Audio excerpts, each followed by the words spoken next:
प्रणाम गुरुजी। जी गुरुजी भैया। मैं राम समाज मेरा नाम है, मैं दिल्ली से हूँ। मेरा बेटा जो है ना उपद्रवी आदमी है। उपद्रवी है।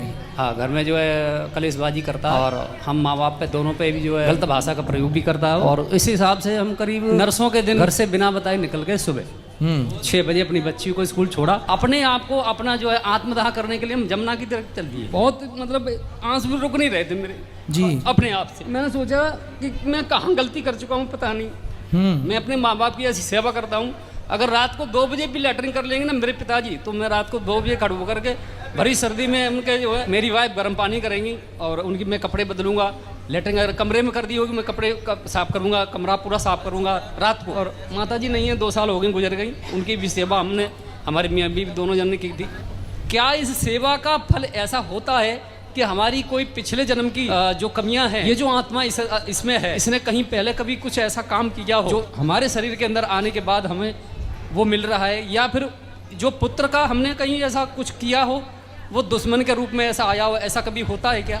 आप ये बताओ कि आप अपने बेटे को कभी साथ में ले जाके कथा सुनवाए हो? नहीं जाता हो। नहीं, अब नहीं जाता ना। जब छोटा था तब ले जाते थे। नहीं, कुछ परिस्थितियां ऐसी थी कि हम कुछ नहीं कर पा रहे थे। अब इसमें बेटे की गलती नहीं है। जी। देखो, आप माँ बाप, अब आप लोग रोते हैं कि बेटा नहीं सुनता, लायक नहीं, नालायक हो गया। जब बच्चे छोटे से थे, जब आपकी सुनते थे, तब आपने उनको सत्संग से क्यों नहीं जोड़ा, अच्छी चीज़ों से? कि जब आप पे संकट आया तब ना आप वृंदावन आए।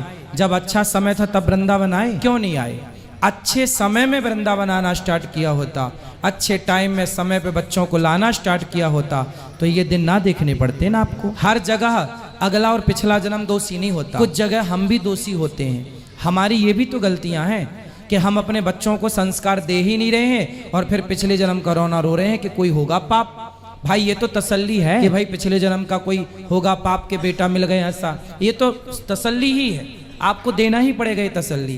पर सच्चाई तो ये है कि हर पिता को समय पर अपने बच्चों को संस्कार देना चाहिए।